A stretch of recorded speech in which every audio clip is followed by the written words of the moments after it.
পানি দেন, পানি দেন, পানি দেন।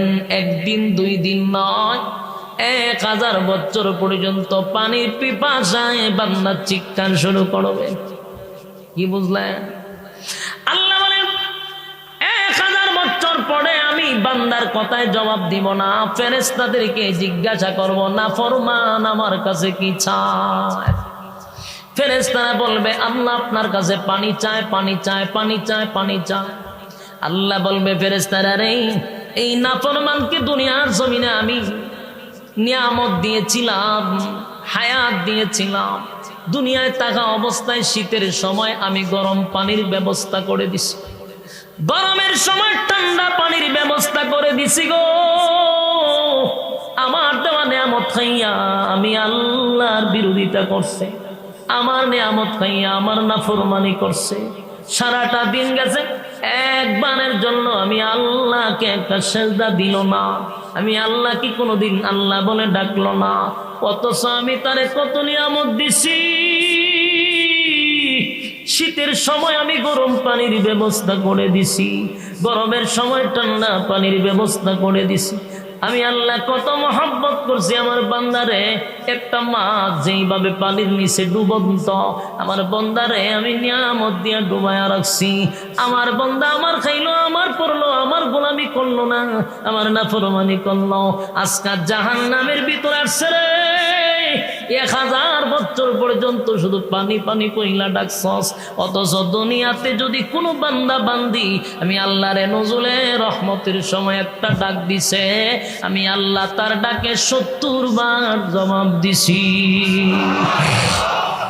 একবার নয় গো, আমি মালিক 70 বার জবাব দিছি, 70 বার জবাব দিছি।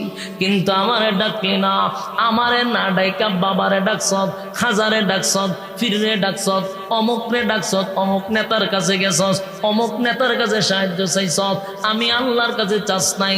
আল্লাহ বলেন ফেরেশতারা রে, নাফরমানরে পানি দে, নাফরমানরে পানি দে। কি পানি দিবে গো? আল্লাহ কোরআনে বলেন ইল্লা হামিমান ওয়া গাসসাকা, এমন একটা পানি দিবে রে, ইল্লা হামিমান ওয়া গাসসাকা, এমন একটা পানি দিবে, এমন একটা পানি দিবে যেই পানিটা তোমার আমার রক্ত এবং পুজ, বিষাক্ত পানি, আগুনে পোড়া বিষাক্ত রক্ত আর পুজ, জাহান্নামের কিনারা এগুলা জমা, জাহান্নামের আগুনে টকবক টকবক টকবক করতে থাকবে। এমন গরম, এমন বিষাক্ত পানি জাহান্নামীকে পান করার জন্য দিবে। জাহান্নামে 1000 1000 বছর পানির পিপাসা, গরম না ঠান্ডা দেখার কোনো সময় নাই। যেই মাত্র পানি শুনছে, সাথে সাথে যখন পানিটা পান করতে গেছে, আল্লাহর নবী বলেন এই পানিটা এত বিষাক্ত আর এত গরম, দুনিয়ার গরম নয় গো, জাহান্নামের গরম। এই পানিটা পান করার সাথে সাথে ভিতরের নারী বুড়ি যা আছে সব গলে গলে গলে গলে পায়খানার রাস্তায় বাহির হয়ে যাবে। একটা জবান বন্ধ রাখবেন না, নাউজুবিল্লাহ। এই যুবক ভাই, রব্বে কারীম বলেন বান্দা শুন, আমার দেওয়া নিয়ামত পাইয়া নাফরমানি করছিলি। এরপরে বান্দা বলবে মালিক রে, কেমন পানি দিলেন, কেমন পানি দিলেন? পানি পান করার আগেই তো ভালো ছিল, পানি পান করার পরে তো কষ্ট বেড়ে গেল। আল্লাহ তখন বলবে জাযাউ উইফাকা, এ নাফরমান এখন বুঝ মজা কেমন লাগে।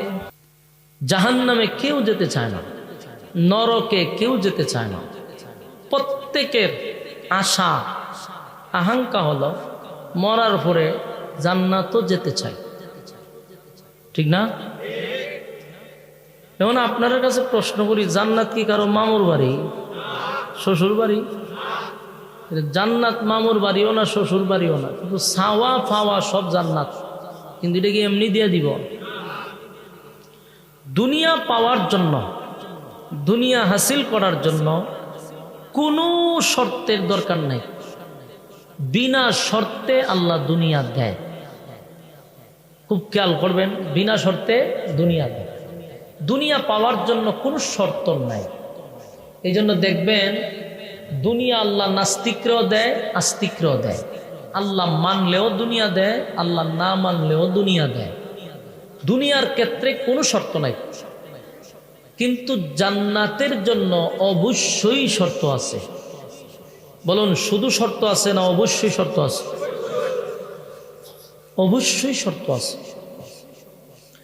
বিনা শর্তে আল্লাহ জান্নাত দিবে না, এটাই হলো চূড়ান্ত সিদ্ধান্ত। শর্ত যদি আপনি মানেন তাহলে জান্নাত পাওয়ার সম্ভাবনা আছে।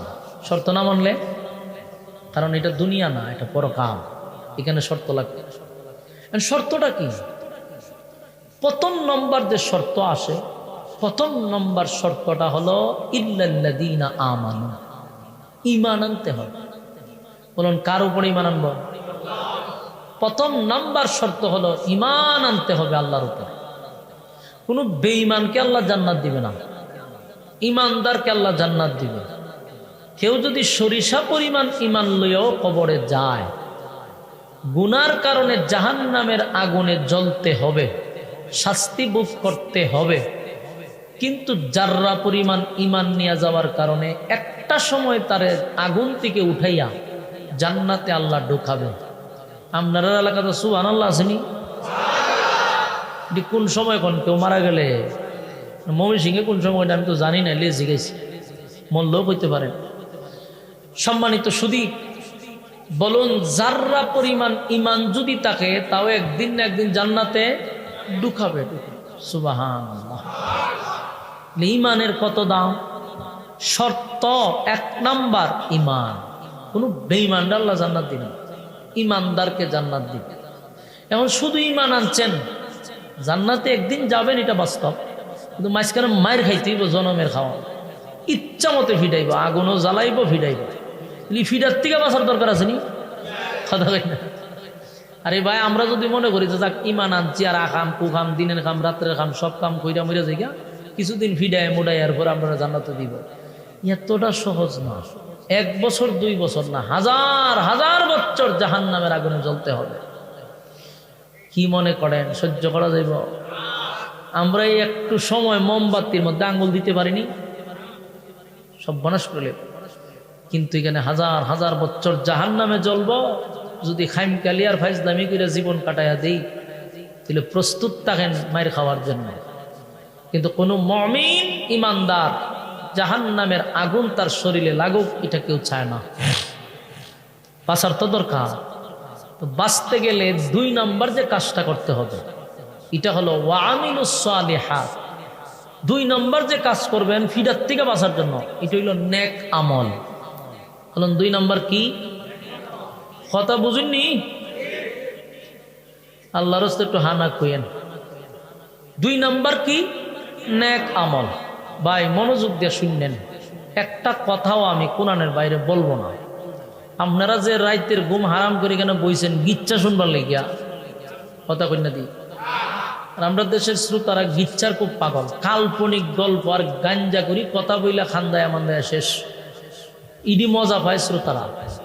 কোরআন থেকে যদি আপনি তাফসিরের হাইসিয়তও বলেন, এরার কাছে ভালো লাগতো না, হয় কি ওয়াজ করছে। কিন্তু সাপের গিচ্ছা, বেজির গিচ্ছা কইলে খুব মজা পায়। আল্লাহ রস্তে আপনারা যে রাতের ঘুম হারাম করছেন, হক যেন নষ্ট না হয়, মেহেরবানি করে একটু মনোযোগ দিয়েন।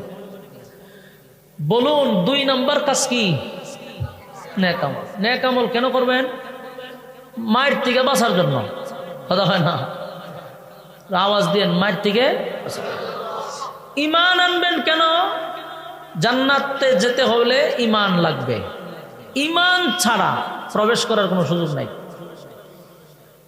কিন্তু ঈমান যদি জাররা পরিমাণও থাকে, যাবেন একটা সময়, কিন্তু এর আগে মাইর খাইয়া যেতে, মানে জেল হাজত খাইটিয়া এরপরে না ঢুকাইব।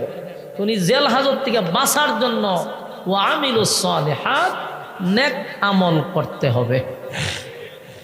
নেক আমল ছাড়া কোনো সুযোগ আছে? এই জন্য নেক আমল খুব বেশি দরকার। আজকে দেখেন দুনিয়াতে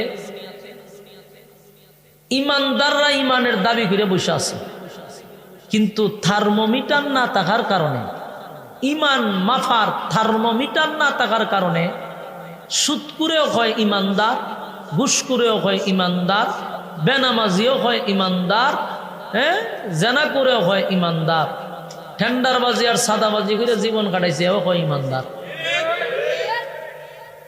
কেন দাবি করে? কারণ আপনারা মাইপা দেখতে পারতেন না। বিশ্ববিখ্যাত যিনি সুদখোর, মানে গোটা পৃথিবীতে যিনি সুদখোর, সুদ খাওয়ার কারণে নোবেল পুরস্কার পাইছে, ওনার নাম হলেন ডক্টর ইউনুস সাহেব। উনি এত বড় সুদখোর যে গোটা পৃথিবীর মানুষ জানে যে উনি সুদের জন্য উনি বিখ্যাত, নোবেল পুরস্কার পাইছে। এই লোকটারে যদি আপনি জিজ্ঞাসা করেন যে ভাই সাহেব আপনি কি, এমনি হিন্দু না মুসলমান, বলবে আমি ইমানদার। কি কইব? তার দাবি কি? ইমানদার। আচ্ছা, আরেক বেচারা জীবনে সারা বৎসরে শুধু 2 বার নামাজ পড়ে, এটা হলো 2 ঈদে। তাও যে নামাজ পড়ে ইমাম সাহেব সালাম ফিরে বের আগে গিয়ে শরীক হয়, তাও দৌড়ায় গিয়া পায় না। বছরে 2 বার যে পড়ে ও দৌড়ায় গিয়ে ঈদগাহ নামাজ পায় না। এই বেচারা 2 বার নামাজ পড়ে, সারা বছরে উষ্টা খাইয়াও পড়ে না পশ্চিম দিকে। এই লোকটার আপনি জিজ্ঞাসা করবেন যে আপনি তো আন্তর্জাতিক বেনামাজি, তা আপনি কি বলবো? আমি ইমানদার। হেরো দাবি ইমানদার। 100 দর্শন করে সেঞ্চুরি করছে এমন দর্শনকারীরাও যদি জিজ্ঞাসা করেন ভাই সাহেব আপনি কি, হবে আমি ইমানদার। বাস্তব না অবাস্তব? কথা কই না? সমাজে এরকম বেনামাজি আসেনি, কিন্তু এর কি আপনি হইতে পারবেন? এই বেঈমান হইতে পারবে না, এত ইমানের দাবি লিয়ে বইছে। সুদখোররাও যদি জিজ্ঞাসা করেন, হ্যাঁ ইমানের দাবি নিয়ে বসা, ঘুষখোর ইমানের দাবি নিয়ে বসা, বেনামাজি ইমানের দাবি নিয়ে বসা, জেনাখোর সেও ইমানের দাবি নিয়ে বসা, তাহলে ইমানদার পাইবেন কো? কথা হয় না? এখন আসুন, যে 5 ওয়াক্ত নামাজ পড়ে, আল্লাহর হুকুম মানে, রাসূলের তরিকা অনুযায়ী জীবন যাপন করে, হালাল হারাম মাইনা চলে, এরাও যদি জিজ্ঞান যে হুজুর আপনি কি, তা বলবো আমি ইমানদার। তাহলে উনিও ইমানদার, সুদখোর ইমানদার, বেনামাজি ইমানদার। ইমানদার ধরুন কিভাবে? আসলে ইমানদার খুঁজে পাওয়া কঠিন। আর এখন চিনারও তো কোনো উপায় নাই, কারণ এমন ভাবে একটা বেশ ধরছে যেটা দেখেন নেক্সট সুরতে দোকান। মক্কায় গিয়া নাম পালাইছে হাজি, কিন্তু দেশ হয় আগের থেকে বড় হাজি। বাস্তব না বাস্তব? আপনি চিনতেন কেমনে যে হে ভিতরে হুদ্দা শয়তানি? হে মক্কায় গিয়া নাম পালাইছে হাজি, দেশ হয় এসেরা বাস হাজিগিরি ছাড়ছে না। এখনো লঙ্গি উল্টায় উল্টায় সুদের টেকা তুলে, কিন্তু নামের আগে হাজি। বাস্তব না বাস্তব? চিনা কঠিন। দেখলে কইবেন যে ফাক্কা কাকরাইল মসজিদের ইমাম সাহেব, কিন্তু ভিতরে হুদ্দা শয়তানি, হুদ্দা শয়তানি আছে না নাই? জ্বর মাফার একটা মেশিন আছে, এটা বগলের নিচে রাখিয়া টান দেয়, দিয়া হয় 102। বলে কিতা 2? বলে আপনার জ্বর। এরকম যদি ইমান মাফার মেশিন থাকতো, দেখতেন বহু দরবেশের ইমান নামক কৌটা জিরুতে বৈশা রয়েছে। বুঝছেন না কথা? যদি মাফার মেশিন থাকতো তো বহু দরবেশের ইমান জিরুতে গিয়ে বৈশা রয়েছে। কিন্তু মাফার মেশিন না থাকার কারণে বেঈমানরাও ইমানদার কোন লাগে, বিপদ হইরা। কারণ বেঈমান হইলে বাইরে মারলিব আপনারে। সম্মানিত সুদী, কোরআনেও দেখবেন আল্লাহ বলেন ইল্লাল্লাযীনা আমানু, ঈমান আনো আমি আল্লাহর উপর। ইল্লাল্লাযীনা আমানু, ঈমান আনো আমি আল্লাহর উপর। এখানে কিন্তু ঈমানদার রে কইছে ঈমান আনো। কোরআনে বহু আয়াত আছে, ইয়া আইয়ুহাল্লাযীনা আমানুত্তাকুল্লাহা হাক্কা তুকাতিহ, হে ঈমানদারেরা আমি আল্লাহকে ভয় করো, ভয় করার মতো। দেখি বেঈমান রে কইছে না ঈমানদার রে কইছে? ঈমানদার রে কইছে আমার ভয় কর। খুব খেয়াল করবেন এই জায়গাগুলি। এখানে আল্লাহ ঈমানদার রে কইছে আমার ভয় কর। আবার আল্লাহ বলেন ইয়া আইয়ুহাল্লাযীনা আমানু কু আনফুসাকুম ওয়া আহলিকুম নারা। এখানে আল্লাহ বলেন হে ঈমানদারেরা, জাহান্নামের আগুন থেকে নিজে বাঁচো, পরিবারকেও বাঁচাও। এখানে কারে কইছে? ইমানদার রে কইছে। এখন প্রশ্ন আসে, আল্লাহ ইমানদারই কেন কয় ইমান আনো, ইমানদার কি কেন বলে ভয় করো, ইমানদার কি কেন বলে জাহান্নামের আগে থেকে বাঁচো? ঘটনা কি? আল্লাহ তো বেঈমান রে কইব, আমরা তো ইমান আনছি, এরপরে কেন কয়? ওই যে আগে কইলাম সারা বছর নামাজ না পড়ে ইমানদার দাবি করিস, সুদ খায়ও ইমানদারের দাবি করছে। এই জন্য আল্লাহর কাছে থার্মোমিটার আছে না নাই? আমরা কাছে নাই, কিন্তু আল্লাহর কাছে। আল্লাহ দেখে এটা সব দরবেশ, কিন্তু ইমান গিয়া জিরুত বইয়া দিছে। এই জন্য আল্লাহ বারবার আমরারই টার্গেট করে, কারণ আমরা তো নেক্সট সুরতে ধোঁকা দিতেছি। ইমান নাই, বেঈমান হইয়া বসা, এরপরে ইমানের দাবি লইয়া বইরিস। এই জন্য আল্লাহ বেঈমান তো এমনি সিল মারা, হেরারে নসিহত করে লাভ নাই। তোরা যে ইমানদারের দাবি করে বেঈমান হইয়া বইরিস, এর লিগে আমি আল্লাহ তোরারই বারবার বলতেছি ইমান আন, আমি আল্লাহর উপর, জাহান্নামের থেকে বাঁচ। এরপর আল্লাহ ভয় কর, আমি আল্লাহ রে। তুই এটা খারে কয় ইমানদার রে কয়। ঘটনাটা কি? ঘটনা হইল আল্লাহর কাছে ইমানের থার্মোমিটার আছে, এই জন্য আল্লাহ দেখে আমাদের ইমান নেই। এই জন্য ইমানদারকেই ইমানের বয়ান করে। কথা কি বুঝতেছে? ইল্লাল্লাযীনা আমানু, ঈমান আনো আমি আল্লাহর উপর। ইমানদারকে ঈমান আনার কথা বলে, কারণ ইমানদার নেক্সট সূরাতে বেঈমান হয়ে বইছে। কথা হয় না? ওই যে হুজুর একটু আগে কইল যে রাসূলের পিছনে একজন নামাজ পড়তো, এর নাম হইল আব্দুল্লাহ ইবনে উবাই ইবনে সুলুল। এই বেচারা নামাজ পড়তো রাসূলের পিছনে, কোনো বুঝার সুরত নাই হে যে বেঈমান। কথা বুঝতেছেন? ফাঁকরিও মাশাআল্লাহ বড়, দাড়িও আছে, জুব্বও আছে, মিসওয়াকও আছে, সব সময় জিকির আজগারে চলে, কিন্তু হে উদ্দা শয়তান যে এটা মানে কেউ বুঝার ক্ষমতা নাই। নামাজ পড়ে কার পিছনে? ইয়া আল্লাহ, আপনারা আমার কথা বিরক্ত হইতেছে। নামাজ পড়ে রাসূলের পিছনে, কিন্তু হে কি মুসলমান? শয়তানের খালাত তো ভাই। হ্যাঁ, এরা শয়তানের সবসময় লড়ে, কিন্তু এটা কেউ দেখে না, কারণ এর বেশের কারণে কেউ দেখে না। তো মুনাফিক ইমানদারের বেশেই তাকে চিনার কোনো সিস্টেম নাই। এই মুনাফিক যখন মারা গেছিল, মুনাফিকের একজন ছেলে আছিল, তার নাম হইল আব্দুল্লাহ। এই আব্দুল্লাহ হইল মুনাফিকের ছেলে। এই ছেলে আবার রাসূলের সাহাবী, রাসূলের সাহাবী, অরিজিনাল সাহাবী, এবং আল্লাহ রাসূলকে কলিজার থেকে মহব্বত করে। মুনাফিক যখন আব্দুল্লাহ ইবনে উবাই ইবনে সুলুল মারা গেছে, তখন তার ছেলে আইছে রাসূলের কাছে, আয়া হুজুর ঘটনা তো ঘটছে। ও কি তা? আমার আব্বা মারা গেছে। রাসূল কয় তখন আমি কি করব? হুজুর আমি তো জানি আমার বাপ যে হুদ্দা শয়তান আছে, এটা আমি জানি। সারাটা জীবন শয়তানে লাড়াচাড়া করছে, কিন্তু এমন একটা বেশ ধরছে, বুঝার কোনো ক্ষমতা নেই। হুজুর আমি এটাও জানি আপনি জানতেন আমার বাপ যে ইসলামের শত্রু ছিল, কিন্তু বুঝা গেছে না। আমার বাপে আপনার অনেক কষ্ট দিছে, এটা আমি জানি। আপনার কাছে চলতো, কিন্তু বাহিরে গিয়া গোপনে মিটিং করতো আপনাকে ক্ষতি করার জন্য, ইসলামকে ধ্বংস করার জন্য। আমার বাবায় বড় ধরনের ষড়যন্ত্র করছে সারাটা জীবন। মারা তো গেছে, হয়তো আমি কি করব? আমার একটা আশা আকাঙ্ক্ষা, বাবা তো মায়া লাগে, যদিও খারাপ, কিন্তু বাপ তো বাপ হিসাবে কি লাগে? মহব্বত লাগে, মায়া লাগে, কষ্ট লাগে, বাপ মারা গেছে।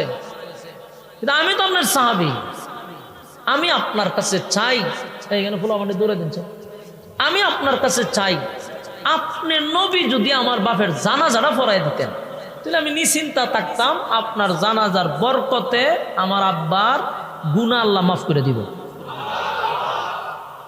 নবীর কত মায়া দেখেন। নবী চিন্তা করলো, আল্লাহর পয়গম্বর চিন্তা করছে যে আমার একটা জানাজায় যদি বেচারার গুনাহ মাফ হয়ে যায়, তো অসুবিধা কি, আমি পড়াই দিলাম। নবীর তো দয়া মায়া বেশি, আমরার মতো তো এরকম হিট নাই ভিতরে।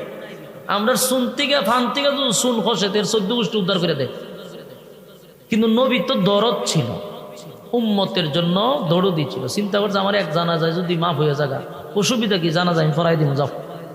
এই যে বলছে জানাজা পড়াইয়া দিব, আব্দুল্লাহ একটা সেকেন্ড তো রাসূলের কাছে দাঁড়াইছে না, উঠে দৌড় মারছে। জাবিরের তাবাদা ধরে দৌড় মারস করে, ওইটা পরে কম দৌড় মারে গিয়ে কি করছে, মদিনার অলিতে গলিতে যারা আসিন সব জায়গায় পাবলিসিটি করছে যে আমার আব্বার জানাজাটা রাসূল পড়াবে। কথা বুঝতেছেন? আমার আব্বার জানাজা রাসূল পড়ান। দৌড় মারছে যে কেন, যদি জিবরাইল আয়া পড়ে, জিবরাইল যদি জানাজা আটকায় দেয় আয়াত নাজিল করে, এই জন্য আগে ঘোষণা করে দিয়েছে। তো মদিনার যারা শুনছে এরা মাথা তার দিয়ে বলিছে, ও সব বনাস, এটা কি কর, এটা হতেই পারে না, অসম্ভব, এত বড় টাট্টা মুনাফিক, হে কেমনে জানাজা পড়াইবো রাসূলে? হে এত বড় মুনাফিকের জানাজা রাসূল কেমনে পড়াইবো? আফসোস, সাহাবায়ে কেরাম মাথা তার দিয়ে বলিছে, ওইটা সম্ভব না। আবার কিছু খবর গেছে মুনাফিকের কানে, ওই যে আরো যে ছেলাফেলা আছে, এত লিডার, এর যে কর্মীরা, এরার কানও গেছে যে আমরা নেতার জানাজা বলে রাসূল পড়াইব। ওইটা কেমনে সম্ভব? বলি এটা দেখবার লেগে আমরা যাবো। 1000 মুনাফিক জানাজার মাঠও গেছে, জানাজা পড়বার লেগিয়া না দেখবার লেগিয়া? দেখার লেগে গেছে। হযরত উমরের কানে যখন এই খবর গেছে, খলিফাতুল মুসলিমিন উমর দৌড়াইয়া হাসপি জানাজার মাঠে আইছে। আয়া কইটা কিভাবে সম্ভব? উমরের রাগ বেশি, তরবারি লই আইছে যে মাইরালাম বাইরে, কেউ যদি আয়া মুনাফিক সব পেরে খাইতালাম। আয়া রাসূলের সামনে দাঁড়াইছে। হযরত উমর কোনোভাবে এটা মেনে নিতে পারতেছে না, সহ্য করতে পারতেছে না যে একটা টাটকা মুনাফিক আপনি রাসূল তার জানাজা পড়াবেন, এটা কিভাবে সম্ভব? কিন্তু নবীরে যে বলবো যে হুজুর জানাজা পড়ায়েন না, এটা তো আদেশ হয়ে যাবে, অর্ডার হয়ে যাবে, ঠিক নেই? সাহাবী হইয়া তো রাসূলকে আদেশও করতে পারতেছে না যে আপনি পড়ায়েন না, নবীর উপর দিয়া তো মাতব্বরি চলে না, ঠিক নেই? উমর রাগ কম না বেশি? যুবক ভাইরা আমার, খলিফাতুল মুসলিমিন উমরের রাগ ছিল অনেক বেশি, মেজাজটা গরম, কোনোভাবেই মেনে নিতে পারল না। কিন্তু আল্লাহর পয়গম্বরকে যে বলবে পয়গম্বর আপনি জানাজা পড়ায়েন না, এই সাহস তো উমরের নাই। যদিও রাগ বেশি, সাহস বেশি, কিন্তু নবীর সামনে মোমবাতির চেয়েও নরম। বারবার নবীর কাছে গিয়া বলতেও পারে না যে হাবিব আপনি জানাজা পড়ায়েন না, কিন্তু উমর নবীর কানে কানে কানে কানে একটা কোরআনের আয়াত শোনায়া দিছে। একটা আয়াতে কারিমা নবীর কানে কানে শোনায়া দিয়া ভাবছে নবীর একটু অ্যালার্ট করে দিই, ডাইরেক্ট তো অর্ডার দিতে পারতো না, আয়াতটা বইরে শোনালি তুই অর্থ বুঝবো, কতক্ষণ ঠিক নেই। খলিফাতুল মুসলিমিন উমর পয়গম্বরের কানে কানে গিয়া বলেন ইস্তাগফির লাহুম আও লা তাস্তাগফির লাহুম ইন তাস্তাগফির লাহুম 70 মাররাতান ফালান ইয়াগফিরাল্লাহু লাহুম যালিকা বিআন্নাহুম কাফারু বিল্লাহি ওয়া রাসূলিহি ওয়াল্লাহু লা ইয়াহদিল কওমাল ফাসিকিন। আয়াত শোনাই দিছে খলিফাতুল মুসলিমিন উমর পয়গম্বরের কাছে কানে কানে গিয়া বলেন নবী গো, আমার আল্লাহ না আপনাকে আগেই জানায়া দিল ইস্তাগফির লাহুম আও লা তাস্তাগফির লাহুম ইন তাস্তাগফির লাহুম 70 মাররাতান ফালান ইয়াগফিরাল্লাহু লাহুম যালিকা বিআন্নাহুম কাফারু বিল্লাহি ওয়া রাসূলিহি ওয়াল্লাহু লা ইয়াহদিল কওমাল ফাসিকিন। পয়গম্বরের কানে কানে কানে বারবার আয়াতগুলা রিপিট করে করে পয়গম্বরের কানের সামনে আয়াত যখন তেলাওয়াত করতেছিল, আল্লাহর পয়গম্বর বলেন উমর বারবার কেন আয়াতটা আমার কানে কানে বারবার কেন শোনাচ্ছ উমর? এই আয়াতের মধ্যে আমার আল্লাহ কি বলছে রে? এই আয়াতের মধ্যে আমার আল্লাহ বলছে মুনাফিকের জন্য যদি আমি নবী 70 বারও দোয়া করি আমার আল্লাহ দোয়া কবুল করবে না। কি বুঝলেন? আল্লাহ আগে আয়াত নাজিল করে নবীরে জানায়া দিছে, আল্লাহর পয়গম্বর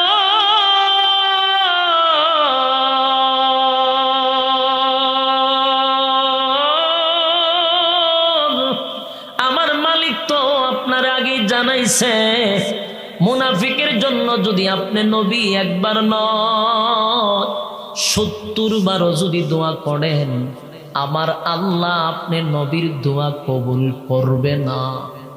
কিন্তু আপনি কেমনে গো বেঈমানের জানাজা পড়ার জন্য আসছেন।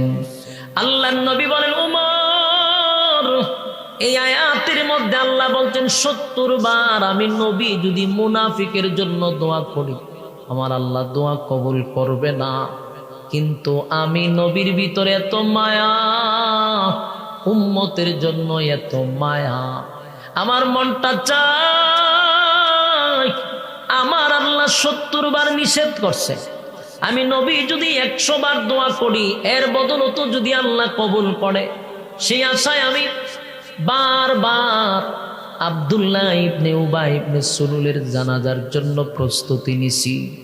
উমর বারবার নবীর কানে কানে আয়াত শোনায় নবীরে ফিরানোর জন্য নাই। বলুন, এই আয়াতে কি নামাজের কথা নিষেধ আছে? না, শুধু দোয়ার কথা নিষেধ।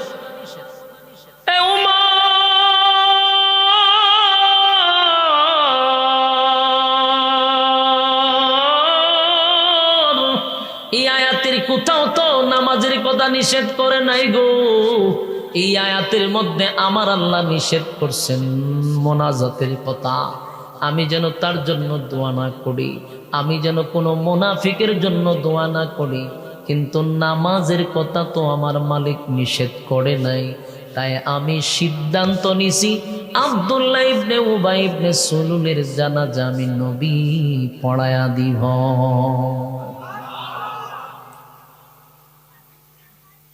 খলিফাতুল মুসলিমিন ওমর আটকাইতে পারল না, কিন্তু নবী আশ্চর্য করে দিল। গোটা মাটির মধ্যে নবী একটা চমক দেখায়া দিল। নবীর মুখের তুতুটা নিয়া আব্দুল্লাহ ইবনে উবাই ইবনে সুলুলের মুখে লাগায়া দিছে। আসেনি সুবহানাল্লাহ? কার তুতু?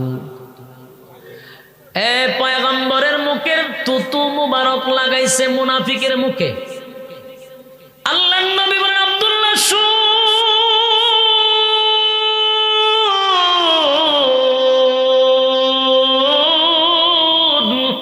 আমি নবীর তুতু তোর আব্বার মুখে লাগায়া দিছি।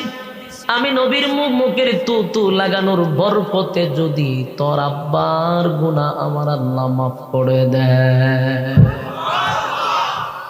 উপস্থিত চতুর্দিক দিয়া মানুষের আনাগোনা, কারণ নবী জানাজা পড়াবে। সাহাবায়ে কেরাম যেমন আসছে, মুনাফিকরাও 1000 উপস্থিত জানাজা দেখার জন্য।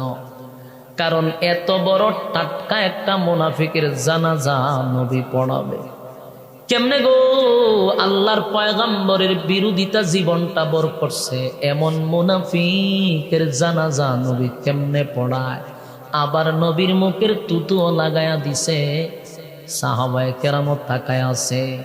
হঠাৎ করে আল্লাহর পয়গম্বর নিজের শরীরের জামাটা, জুব্বাটা নবী খুলে ফেলছে। জুব্বাটা খুলে পয়গম্বর আব্দুল্লাহর কাছে গিয়া বলে, আব্দুল্লাহ রে, এই নে আমি নবীর জুব্বাটা তোর আব্বারে দিলাম, তুই কাপন স্বরূপ তোর আব্বারে পড়ায়া দে। একটা জবান বন্ধ রাখবেন না। আল্লাহু আকবার। আরো জোরে করে আল্লাহু আকবার। ঈমানের আওয়াজ দিয়ে বলেন আল্লাহু আকবার। সাহাবায়ে কেরাম চিৎকার দিয়ে বলেন, নবী গো,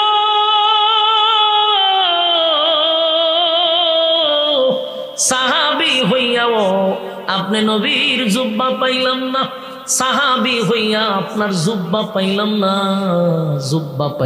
না।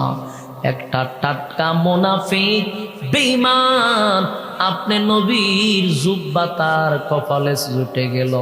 পাগল পাগল হইয়া সাহাবীরা কান্দে, নবীর জুব্বার কত দাম। একটা মুনাফিক জুব্বা পাইল, কিন্তু আমরা সাহাবী হইয়া জুব্বা পাইলাম না। আল্লাহর নবী বলেন, আব্দুল্লাহ শুন, তোর আব্বারে আমি কেন জুব্বা দিলাম জানোস নি? কেন জুব্বা দিলাম শুন। বদরের যুদ্ধে যখন আমার সাহাবীরা শাহাদাত বরণ করছে, অনেক সাহাবীদেরকে কাফন দাফন করব, কিন্তু কাফনের কাপড় ছিল না। অনেক সাহাবীরা নিজের জুব্বা কুলে কুলে সাহাবীদেরকে পড়াইয়া কাফন স্বরূপ দাফন করছি। কিন্তু আমার চাচা ছিল স্বাস্থ্যবান, আমার চাচা শাহাদাত বরণ করছে, ছিল স্বাস্থ্যবান, মোটা, উঁচা, লম্বা, যার তার জুব্বা আমার চাচার পরিধানে লাগে না। সেদিন আব্দুল্লাহ ইবনে উবাই ইবনে সুলুল মুনাফিক সে সাথে সাথে নিজের জুব্বাটা খুলে নবীর চাচাকে কাপন স্বরূপ পড়ায়া দিছিল। আল্লাহর নবী বলেন, আমি তোর আব্বার কাছে ঋণী ছিলাম, ঋণগ্রস্ত ছিলাম। আজকে আমি নবীর জুব্বাটা তোর আব্বারে দিয়া আমি নবী ঋণ থেকে মুক্ত হয়ে গেলাম। এর যুবক ভাই, পয়গম্বর বলেন, আব্দুল্লাহ শোন, আমি নবীর জুব্বা তোর আব্বারে দিলাম রে, আমি নবীর তুতু তোর আব্বার মুখে লাগাইয়া দিলাম। যদি আমার আল্লাহ তোর আব্বারে মাফ করে দেয়, তোর আব্বারে মাফ করে দেয়। এই দৃশ্যটা উমর দেখতেছিল, কিন্তু বরদাস্ত করতে পারছিল না। নবী বলেন, উমর রাগ করে লাভ নাই, আয়াতের মধ্যে নামাজের কথা নিষেধ নাই। উমর বারবার আসমানের দিকে তাকাইয়া চিন্তায় পড়ে গেল, মালিক মুনাজাতের কথা নিষেধ করলেন, জানাজার কথা কেন নিষেধ করলেন না? বারবার আসমানের দিকে উমর তাকায়। পয়গম্বর যখন সিদ্ধান্ত নিল জানাজা পড়াবে, ওই যে 1000 মুনাফিক আসছিল জানাজা পড়ার জন্য না দেখার জন্য? এই 1000 মুনাফিক এই দৃশ্যটা দেখছিল দাঁড়াইয়া দাঁড়াইয়া। প্রত্যেকটা মুনাফিকের চোখ দিয়া পানি পড়ে রে, আর চিৎকার দিয়া বলে, যেই নেতা মারা গেল সে তো আমাদের নেতা ছিল, আমাদের নেতা, যার ওয়ার্ডারে আমরা মুহাম্মদের ক্ষতি করতাম, ইসলামের ক্ষতি করতাম। সারাটা জীবন আব্দুল্লাহর পুত্র মুহাম্মদের বিরোধিতা করছি, নেতার ওয়ার্ডার মাইনা। আজকে নেতায় মারা গেল, নবী আমার নেতার মুখে তুতু লাগাইয়া দিছে, নবী আমার নেতারে নিজের জুব্বা পড়ায়া দিছে। মুনাফিকরা বলে, তার বন্ধু, তার শত্রুর প্রতি যদি এত মায়া হয় গো, মুহাম্মদের শত্রুর প্রতি যদি এত মায়া হয়, তাহলে তার বন্ধুর জন্য কত মায়া হবে, কত মায়া হবে। জোরে কোন সুবহান। আল্লাহর নবীর শত্রুর জন্য কত মায়া, নবীর তরিকা অনুযায়ী যারা চলছে, নবীর সাহাবীর জন্য নবীর কত মায়া, কত মায়া। 1000 মুনাফিক সিদ্ধান্ত নিল, না, জীবনটা বল আব্দুল্লাহ পুত্র মুহাম্মদের বিরোধিতা করছি, জীবনটা বর বিরোধিতা করলাম। হায় রে, এখন দেখা যায় আমাদের নেতার প্রতি তার এত মায়া, এত মহব্বত। না, অন্যায় করে ফেলেছি, অপরাধ করে ফেলেছি। 1000 মুনাফিক সিদ্ধান্ত নিল, দৌড়াইয়া নবীর সামনে গিয়া হাজির হইল। ডাক দিয়া বলে, নবী গো, যার জানাজা পড়াবেন সে কিন্তু একজন টাটকা মুনাফিক ছিল এবং আমাদের নেতা ছিল। আমরা কিন্তু কালেমা পড়ি নাই, কিন্তু বেশ ধরছিলাম, সুরত ধরছিলাম মুসলমানের, সুরত ধরছি ইমানদারের। সুরত দেখলে আমরা বেঈমান বলবে না, দেখলে তো ইমানদারের মতো মনে হয়। তাই গোপনে গোপনে ইসলামের 12টা বাজাইছি, গোপনে গোপনে আপনার শত্রুতা আমি করছি, কিন্তু আজকে আপনার চরিত্র দেখা পাগল হয়ে গেছি। এই যুবক ভাই, আমার নবীর চরিত্র ছিল আজিম। কি চরিত্র? আজিম চরিত্র। আল্লাহ যেই নবীর চরিত্রের সার্টিফিকেট কোরআনে দিছে, সুবহানাল্লাহ। ওয়া ইন্নাকা লা'আলা খুলুকিল আযীম।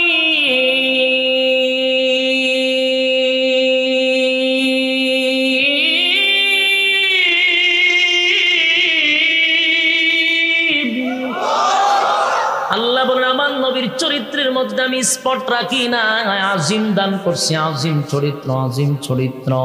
বেঈমানরা নবীর চরিত্র দেখা পাগল পাগল হয়ে গেছে রে। আল্লাহর পয়গম্বরের চরিত্র দেখা বেঈমানদের চোখে পানি চলে আসছে। হায়রে, যার বিরোধিতা জীবনটা বর করলাম, এত সুন্দর আখলাক, এত সুন্দর চরিত্র, আমরা অন্যায় করছি, অপরাধ করছি। আগে নবীজি, আমরা ভুল বুঝতে পারছি। আপনার মতো মানুষ, আপনার মতো মহামানব এই জমিন আর কেউ হতে পারে না। কালেমা পড়ায়া দেন, লা ইলাহা ইল্লাল্লাহু মুহাম্মাদুর রাসূলুল্লাহ সাল্লাল্লাহু আলাইহি ওয়াসাল্লাম। এ পয়গম্বরের হাতে কালেমা পড়ে 1000 মুনাফিক কালেমা পয়রা ঈমান আনছে রে। 1000 মুনাফিক কালেমা পয়রা ঈমান আনছে। এবার উমরের কথা হলো, এতক্ষণ না হয় নবী বুঝতে পারে নাই, হয়তোবা মনে করছে, নবী হয়তোবা মনে করছে যে সে মনে মনে হয়তোবা নবীর উপরে ঈমান আনতে পারে। কিন্তু এখন তো নবী স্পষ্ট হয়ে গেল, সবার সামনে প্রমাণ পেয়ে গেল, নবীর দিল নরম, নবীর মায়া বেশি। না হয় মায়া মহব্বতে তার জানাজা পড়াইতেছিল, এখন তো স্পষ্ট ঘোষণা হয়ে গেছে সে যে একজন পাক্কা মুনাফিক ছিল, টাটকা মুনাফিক ছিল। এখন তো নবীর জানাজা পড়াইবার কথা না। আল্লাহর নবীর কাছে আবারও মানুষের সামনে জুড়ে জুড়ে আয়াত পড়তে লাগলো, ইস্তাগফির লাহুম আও লা তাস্তাগফির লাহুম ইন তাস্তাগফির লাহুম 70 মাররাতান ফালান ইয়াগফিরাল্লাহু লাহুম যালিকা বিআন্নাহুম কাফারু বিল্লাহি ওয়া রাসূলিহি ওয়াল্লাহু লা ইয়াহদিল কওমাল ফাসিকিন। আয়াতটা নবীর কানে বারে বারে শোনায়া দেন। পয়গম্বরের কানের মধ্যে আওয়াজ শোনায়া দেয় গো, উমর চায় এত বড় মুনাফিকের জানাজা কেন নবী পড়াবে, কেন নবী পড়াবে? কিন্তু নবীর সিদ্ধান্ত, চূড়ান্ত সিদ্ধান্ত, আল্লাহর নবী জানাজা পড়াবে। তাই নবী জানাজার ইমামতি দাঁড়ায়া গেল, নবী জানাজাও কমপ্লিট করে ফেলল। হয়ে গেল তো মুনাফিকের জানাজা কমপ্লিট হয়ে গেছে। কিন্তু উমরের মেজাজ কিন্তু ভালো না। উমর বারবার আসমানের দিকে তাকাইয়া চিন্তায় পড়ে গেছে, মালিক তুমি তো আয়াত নাজিল কইরা জানাইলা যেন মুনাফিকের জন্য নবী 70 বার দোয়া করলেও দোয়া কবুল করবে না, কারণ তারা আল্লাহর দুশমন, নবীর দুশমন। নবীর দুশমন আল্লাহর দুশমনের জন্য দোয়া করলে দোয়া কবুল হবে না। হে মালিক, তুমি তো বলছো গো মুনাফিকের জন্য যেন তোমার বন্ধু দোয়া না করে, কিন্তু আমার নবী তো জানাজা কমপ্লিট করায়া দিল। এবার ওমর তাকায়া দেখে আল্লাহর পয়গম্বর মুনাফিকের লাশের সঙ্গে হেঁটে হেঁটে গুরুস্থানে গিয়া দাঁড়াইছে। উমরের মেজাজ আরো গরম হইছে। জানাজা পড়াইছে নবী চলে যাক, কিন্তু লাশের পিছনে পিছনে গুরুস্থানে কেন গেল? নির্ঘাত দাফনের পরে নবী মুনাজাত করবে। হযরত ওমর বারবার আসমানের দিকে তাকায়া বলেন, মালিক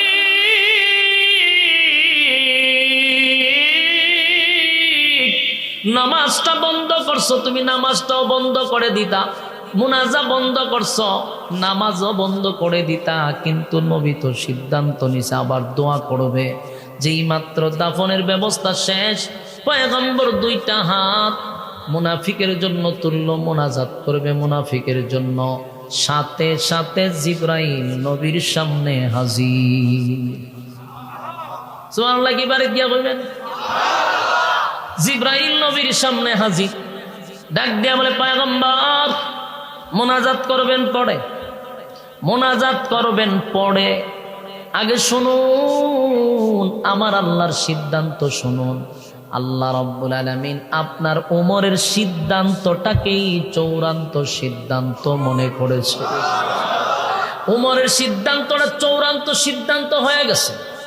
আল্লাহ উমরের মেজাজ মর্জি মিজাজ মতো আয়াত নাজিল করছে। সুবহানাল্লাহ।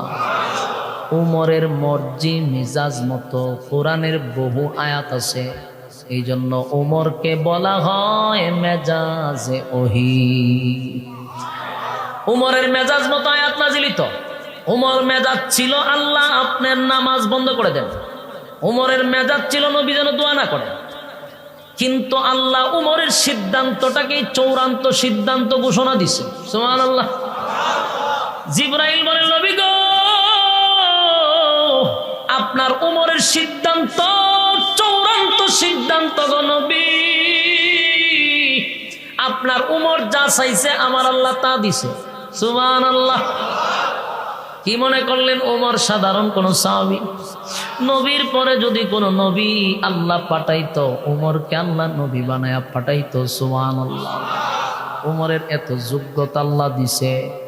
এবার আয়াত যে নাজিল হইছে, আল্লাহ রাব্বুল আলামিন আয়াত নাজিল করে জানায়া দেয়, ওয়ালা তুসাল্লি আলা আহাদিন মিনহুম মাতা আবাদাও ওয়ালা তাকুম আলা কবরি ওয়ালা তুসাল্লি আলা আহাদিন মিনহুম মাতা আবাদাও ওয়ালা তাকুম আলা কবরি। আল্লাহ বলেন, পয়গম্বর, ভবিষ্যতে আগামীতে নেক্সট টাইমে কোনদিন মুনাফিকের জানাজা আপনি পড়াবেন না। সুবহানাল্লাহ। শুনি আপনারা কি রাসূলুল্লাহ বাড়ি দিয়ে কইবে, হ্যাঁ উমর কি চাইছিল? নামাজ যেন আল্লাহ নিষিদ্ধ করে দেয়। আয়াত কি নাযিল হইছে? ওয়ালা তুসাল্লি আলা আহাদিন মিনহুম মাতা আবাদাও ওয়ালা তাকুম আলা কবরি। আল্লাহ বলেন, ওয়ালা তুসাল্লি আলা আহাদিন মিনহুম, হ্যাঁ পয়গম্বর, ভবিষ্যতে নেক্সট টাইমে আগামীতে মুনাফিকের জানাজা আপনি পড়াবেন না। এমন কি কবরের সামনে দাঁড়ায় মুনাফিকের জন্য দোয়াটাও করবেন না। হইছিনি? সব ক্লিয়ার? এখন সব নামাজ বন্ধ হইছিনি, মুনাজাত বন্ধ হইছিনি। এখন একটা প্রশ্ন আপনারা ওই আপনার ভিতরে নাই প্রশ্নটা করার, যে এটা প্রশ্ন করতে দিলে আমার কইতে নজর দিলে এখানে একটা প্রশ্ন থাকে যে হুজুর আয়াত তো নাজিল হইল নামাজের পরে, আয়াতটা কোন সময় নাজিল হইছে? হ্যাঁ কথা বলেন না দিক, আয়াত কি নামাজের আগে না পরে নাজিল হইছে? পরে। তা আয়াত আগে নাজিল হইল না কেন? এখানে একটা কেন আসেনি? আমার প্রশ্ন হলো, পয়গম্বর উনি যখন বলছে জানাজা আমি পড়াবো, পড়াইয়া দিছে, কিন্তু এখন জানাজা পড়ায় শেষ, কবরের সামনে কাপন দাপন হয়ে গেছে, এখন গিয়া রাসূল সামনে আয়াত না রয়েছে আর জীবনে জানাজা আপনি পড়াইয়েন না। তি আয়াতটা যদি জানাজার আগেই নাজিল হইতো তাহলে মাঝখানে জানাজাটা বন্ধ হয়ে যেত। কথা ঠিক নেই? জানাজাও কমপ্লিট হইল, নবীর কাছে আয়াত নাজিল হইল আর পড়াইয়েন না। ঘটনাটা মাঝখানে হইল, আল্লাহর রাসূলের কাছে যখন আব্দুল্লাহ গেছে, গিয়া কয় হুজুর আমার আব্বার জানাজা আপনি পড়াইয়া দিলে আমার আব্বার গুনাহ আল্লাহ মাফ করে দিত। কইছিল নি? নবী কি কইছে? যাও আমি জানাজা পড়াইয়া দিব। আব্দুল্লাহ পুরা পাবলিসিটি কইরা দিল। এখন যদি রাসূল জানাজার মাঠে গিয়া নামাজ না পড়ায়, আল্লাহ যদি আয়াত দিয়া নামাজ আটকাইয়া দেয়, নবীর কথার আর দাম রইল নি? নবীর কথার ওজন রইল নি? নবীর কথার ওজন রাখার জন্য, নবীর কথার ইজ্জত রাখার জন্য আল্লাহ জানাজা আটকায় নাই, জানাজা পড়াইয়া দিছেন। এরপরে আয়াত নাজিল করছেন যে আপনি বলছেন জানাজা পড়াবেন, তাই আমি আয়াত নাজিল করে আপনাকে আটকাই নাই, নাহলে আপনার কথার ওজন থাকে না। আপনার কথার ওজন এত বেশি যে নামাজ চালাইয়া দেন, নামাজের পর আয়াত নাজিল করে আর পড়াইবেন না। কথা হয় না? তাহলে আয়াত নাজিল হয়েছে কত বছর আগে? ১৫০০ বছর আগে। এই আয়াতে কি বলছে? মুনাফিকের জানাজা, মনোযোগ দিয়ে একটু শুনেন। ১৫০০ বছর আগে এই আয়াত নাজিল হয়েছে যে মুনাফিকের জানাজা পড়াবেন না, এদের জন্য দোয়াও করবেন না, কবরের সামনে দোয়া করেন না। ১৫০০ বছর আগে আয়াত নাজিল হয়েছে। আয়াত তখন আসেনি? হ্যাঁ কথা কই না দিন। এখন শুনেন, কোরআনের একটা মুআজিজা হলো, কোরআন তার বিশেষ কোন প্রেক্ষাপটে নাজিল হয়েছে, কিন্তু তার হুকুমটা থাকবে কিয়ামত পর্যন্ত। এটা কেমনে বুঝাইতাম আপনারা? আচ্ছা শুনেন, পাবলিক বুঝাইতে একটু ওলামায়ে তো বুঝছে। বিষয়টা হইল নাজিল হয় তার বিশেষ প্রেক্ষাপটে, কিন্তু হুকুম থাকে কিয়ামত পর্যন্ত। এর অর্থ হইল নামাজের আয়াত নাজিল ছিল ১৫০০ বছর আগে, এই নামাজের আয়াতের হুকুম এখন আসেনি, আছে বিদে তো নামাজ পড়ে। কথা বলেন, আছে দিকে এখনো নামাজ পড়ে। তাহলে এই আয়াত নাযিল ছিল এক মুনাফিককে কেন্দ্র করে ১৫০০ বছর আগে। নামাজ পড়েন না, এটার হুকুম থাকবে কিয়ামত পর্যন্ত। কিয়ামত পর্যন্ত কোনো মুনাফিকের জানাজা কোনো মুমিন পড়াইতে পারে না। কথা বলেন না দি মুনাফিক। এখন কইবেন হুজুর মুনাফিক চিনতাম কেমনে? মুনাফিক চিনা বড় সহজ, আবার বড় কঠিন। কারণ মুনাফিক কয়েক প্রকারের আছে। যারা লেবাসদারি মুনাফিক, ইটারে ধরতে একটু কষ্ট হয়। কথা হয় না? লেবাসদারি মুনাফিক রে চিনতে অনেক কঠিন। কারণ লেবাস পইরা দেখবেন টুসটাস করে মানুষের জান্নাত ভাড়াইতেছে, লিখে দিয়ে দেখো আপনার জান্নাতি। কেন কত বড় দরবেশ হয়েছে যে আগামী কইয়া দেয় আপনার জান্নাতি। এরারে ধরবেন কেমনে? ধরার তো সুযোগ নাই। এরা দেখতে তো বহুত বড় আল্লামা বোঝা যায়, ভিতরে শয়তানি ভরা। সম্মানিত সুধী, যারা সারা জীবন মাদ্রাসার বিরোধিতা করলো, যারা সারা জীবন আলেমদের বিরোধিতা করলো, ইসলামের বিরোধিতা করলো, কোরআনের আইনের বিরোধিতা করলো, সব সময় উলামায়ে কেরাম দেখলে যারা নাক ছিটকাইলো, টুপি দাড়ির বিরুদ্ধে কথা বললো, আজকে সমস্ত কিছু সাধুবাদরা মাথায় টুপি লাগাইয়া মসজিদের মিম্বরে গিয়া কখনো ওয়াজ নসিহত করে স্বার্থের জন্য। কিসের জন্য? এতদিন টুপি লাগাইলে না কেন? 7 তারিখের লেগে টুপি লাগাইছে। কয় তারিখের লেগে? 7 তারিখে যখন টুপি ছাড়া উপায় নাই। সারা জীবন টুপির বিরোধিতা করছস, সারা জীবন মাদ্রাসার বিরোধিতা করছস, আলেমদের দেখলে নাক ছিটকাইছস, তখন টুপি লাগাস করে, তখন মাদ্রাসায় গিয়া গিয়া হুজুরের কাছে দোয়া চাস করে। এর মানে হলো যে স্বার্থের জন্য ইসলাম ব্যবহার করে। এরারে কয় ধর্ম ব্যবসা। ঠিক বাড়িতে গিয়া হইলে কেমন হয়? ঘরে ঘুমাইয়া দরজা লাগাইয়া দুই জামাই আর বউ মিল্লা করবেন, টিক টিক টিক টিক সব ঠিক এক কানে জমায়েত রাখেন, একসাথে ঘরে দরজা লাগাই হইবেন। বউ যদি হয় বলে টিক টিক কিতা বলে, তা জমায়েত ইসলাম। এটি জমায়েত হইবার জিনিস। আপনারা কইল ঠিক না কইল ঠিক। এখানে আপনারা কে কার দালালি করতেছেন আমি জানি না, তবে আমার কথা হলো হক কথা যতটুকু বলা দরকার ততটুকু বলতে হবে। কিন্তু আপনি বেজার হন বা না হন না, আমি বুঝতে পারছি এখানে অনেক সাপোর্টার থাকতে পারেন। আপনি সাপোর্টার থাকলে আমার কি হইলো? আপনার মুখে তালা লাগিয়ে বইয়া থাকেন, কারণ আপনি সাপোর্ট করতেছেন। আরে ভাই, আপনি সাপোর্ট করলে কি হইব? আমার তো বলতে হবে, আমি প্রকাশ্যে বলবো এরা মুনাফিক নাম্বার 1। মুনাফিক মুখে এক কথা, বুকে আরেক কথা। মুখ দিয়া যা বলে, মুখ দিয়া তা করে না। এই সমস্ত লোকগুলি স্বার্থের জন্য টুপি লাগাইল। আর টুপি ভরা দেখবেন নি জীবনে?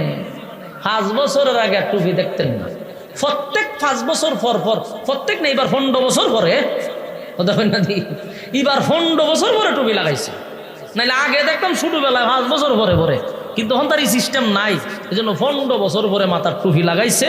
এখন বেশ ধরছে, মসজিদে গেছে, এতিম বাচ্চাদের মুখে খাওয়াইও দিছে। অত আদর, মার থেকে মাসির আদর যেখানে বেশি, এখানে সন্দেহ আছে। কথা হয় না? এটা অতিভক্তি সুরের লক্ষণ। লক্ষণ খুব খারাপ। সম্মানিত শুধু আয়াত নাজিল হয়েছে ১৫০০ বছর আগে। এখনো সেই আয়াত যদি থাকে, আপনি যদি কোরআন মানেন, আপনার সিদ্ধান্ত মুনাফিকের জানাজায় যদি আপনি যান, নামাজ যদি আপনি পড়েন, তাহলে আপনি কোরআনের আয়াত অমান্য করলেন। কোরআনের আয়াত যারা অমান্য করছে এরা ঈমানদার হতে পারে না, এরা বেঈমান। সিদ্ধান্ত আপনার, আপনি ঈমানদার না বেঈমান? কথা হয় না? আপনি তো দাবি করেন ইমানদার। ও ইমান থেকে গেছিলাম এই মুনাফিকের কাছে। কেন জানেন? এখন এটার সারমর্ম বুঝবেন। কারণ আপনি সমাজে মুসল্লির বেশে চলতেছেন, 5 ওয়াক্ত নামাজও পড়তেছেন, তাসবিহও টিপাইতেছেন, আবার মুনাফিকের জানাজাত দিয়ে আপনি নামাজও পড়তেছেন। কই ওয়াজ করতাম, গুরুস্থানও বয়াইতেছে জিয়ারত করবার লেগে। হ্যাঁ, কথা বুঝছেন না আপনি? অনেক মুনাফিক মারা যায় না, এরার জানাজা তো মসজিদের আগের কাতারের মুসল্লিকে নামাজ পড়ে। কিন্তু আপনার বোঝা দরকার, আল্লাহ নিষেধ করছে, আপনি কেন পড়েন? তা আপনি যদি আল্লাহ নিষেধ করার পরেও পড়েন, তাহলে আপনি কোরআন অমান্য করছেন। আর কোরআন অমান্য করলে আপনি কি তা মুমিন না বেঈমান? তো এইরকম বেঈমান গড়ে গড়ে বসা। যদি ইমানের থার্মোমিটার থাকতো, মাপ দিলেই বোঝা যেত ইমান 0-তে গিয়ে বোঝা দিছে। কারণ আল্লাহর অনেক হুকুম, আহকাম, নবীর তরিকা অমান্য করে বসা। এরা টাটকা মুনাফিক, বোঝা যায় না লেবাসের কারণে। ওই জন্য আল্লাহ কয়, আমার কাছে ইমানের থার্মোমিটার আছে। এই জন্য আমি দেখি তোদের ভিতরে ইমান নাই। আল্লাহ দেখে? কথা হয় না। হ্যাঁ পোলাপান তোরা আসস করে, তোরা কি শয়তানে লারেনি? এটার তো শয়তানে লাড়তেছি কেন? কোরআনের আয়াত পড়তেছি, অর্থ কইতেছি, ওয়াজ করতেছি, দিয়ে আসে ঘটনা কিতা। যত শয়তানের খারা জিলখিটিরে দেন সামনে, আর আপনারা বন পিছনে। এই বইয়ে বইয়ে যত গল্প আছে, গপ আছে, সব এখানে বই বইয়ে পড়ে, আশাআশি করে। কেড়ে খারাপ লাগতেছে, সাইরা দিতাম, সাইরা দিলে আমার ডাবল সুবিধা। বুঝছি আপনারা লক্ষণ খারাপ, ওয়াজ ভাল লাগতেছে না, সাইরা দিতেছে। আমি কিছু কিছু ওয়াজ করলে অনেকের মনে অনেক কষ্ট থাকে, যে আমি দল করি ফজরের আগে আপনার ওয়াজ করুন, বইয়া বই এখানে মোটর মোটর আসুন, আবার কোনো ওয়াজ করো। আমিও পেট্রোল বইরা তুইছি, আপনার কাছে বে করতাম, আপনার গুতা দিলে ঘুম থেকে উঠুন, আবার খরখানি শুরু করে দিন। ইতালের মুসল্লি আমি দেখছি না, হ্যাঁ এনে বই আসে, হ্যাঁ মজা কয় আপনি ফজর পর্যন্ত করুন। আমার কথা কি বুঝতেছেন? মূল কথাগুলি আপনার মাথায় ঢুকাতে হবে। প্রত্যেকে কই গিয়ে আপনারা বুঝাইছি, এটা সব ভাঙিয়া তখন জানা হন। ওই যে কিরামান কাতিবিন, এলে সব কথা চাইলেও ওপেন বলতে পারি না আমরা, আমরা জিম্মি এই সমস্ত ক্যামেরার কাছে। নাইলে লঙ্গি গুলা ছেড়া দিতাম এখনটারে আমি, কিন্তু দরবার হইলো এই কিরামান কাতিবিনের কারণে পারি না। ওয়াজ করছি কেন? জায়গা এটা স্বরাষ্ট্রমন্ত্রী পর্যন্ত দরবার আছে না নাই? দুদিন পরে দেখবেন উজুর নাই, কই 60টা দেওয়ালের ভিতরে উজুর আছে। এই দরবারও ভালাইছে ক্যামেরা। ক্যামেরা যদি না থাকতো একটা আলেমও জালের ভিতরে থাকতো না, একজনও থাকতো না। একমাত্র এই ক্যামেরাগুলি, মিডিয়াগুলি সব ওলামায়ে কেরামদেরকে খাঁচার ভিতরে বন্দী করাইছে এই সমস্ত মিডিয়াদের কারণে। তখন ওয়াজ কই করতেন, কারণ যেই কথা প্যান্ডেলে দরকার এটা আমরা অনেক সময় বলি, কিন্তু এই কথা তো রাষ্ট্রের কাছে যাওয়ার কথা না। কথা কই না দি? কিন্তু রাষ্ট্রের কাছে পৌঁছায় এই কিরামান কাতিবিন, পৌঁছাইয়া এরপরে হুজুর আরে দইরা নিয়া ভিতরে বন্দী হইরা। তয় হুজুর বহুত ওয়াজ করছেন, আর করার দরকার নেই, রেস্ট নেন। একমাত্র মিডিয়ার কারণে। মিডিয়ার থেকে দূরে থাকা দরকার। আল্লাহ আমরা হেফাজত করুক। আমি তো সম্মানিত শুধু যারা বলতেছিলাম, আপনি যদি কোরআনের আয়াত মানেন তাহলে আপনি মুমিন। একটা আয়াত কেন, একটা অক্ষরও যদি আপনি অস্বীকার করেন, আপনি কি আর ইমানদার থাকেন না বেঈমান? আমরা এমন মুসল্লি আছে শত শত আয়াতের বিরুদ্ধে কাজ করতেছে, শত শত আয়াতের বিরুদ্ধে কাজ করতেছে। তার মানে তুমি কোরআনকে অপমান করলা, কোরআনের আয়াত তো তুমি মানলা না, তুমি আর মুমিন থাকো কেমনে? কিন্তু আমরা যে এত অমান্য করতেছি, দাবি কিন্তু ইমানদারের, দাবি করতেছি ইমানদার, কিন্তু আল্লাহ বলেন তাদের ইমান জিরো। এই জন্য আল্লাহ ইমানদারকেই ইমানের ওয়াজ করে। এতক্ষণ বুঝতেছেন? ইমানদারকেই ইমানের ওয়াজ করে, কোনো বেঈমানরে কিন্তু আল্লাহ ইমানের ওয়াজ করে না। কারণ এরা তো এমনি সিলমারা, কিন্তু তোরা তো বেশ দূরে বই রিসস। এই জন্য আল্লাহ বলেন ইল্লাল্লাযীনা আমানু, ঈমান আনো আমি আল্লাহর উপর। ঈমান আনার পরে আপনি আমার যে কাজটা করা দরকার এটা হলো ওয়া আমিলুস সালিহাত, নেক আমল করা। কি করা? নেক আমল করা রে, নেক আমল করতে হবে, নেক আমল করতে হবে। আজকের এই মাহফিলে বসছেন, ঠান্ডার মধ্যে বসে রয়েছেন, প্রতিটা আয়াত যে আমি আপনাদের সামনে পড়তেছি, প্রতিটা অক্ষরে অক্ষরে 10টা করে নেকি আমল নামায় ঢুকে গেছে। প্রতি অক্ষরে যদি 10 নেকি হয়, কতগুলা আয়াতের কতগুলা অক্ষর, প্রতিটা অক্ষরে 10টা করে হলে আপনাদের আমল নামায় বহু নেকি আল্লাহ পর্যন্ত ঢুকায়া দিছে। তাহলে মজলিস গুলা হল নেক আমলের মজলিস। কথা কম। আর আল্লাহ বলেন 2 নাম্বার হলো ওয়া আমিলুস সালিহাত, নেক আমল করতে হবে। নেক আমল বান্দারে ইমানের পরে নেক আমল করতে হবে, নেক আমল করতে হবে। ওয়া আমিলুস সালিহাত, নেক আমল ছাড়া কোনো উপায় নাই। আল্লাহ রাব্বুল আলামিন বলেন জান্নাতে সবাই যেতে চায়, জাহান্নামে কেউ যেতে চায় না।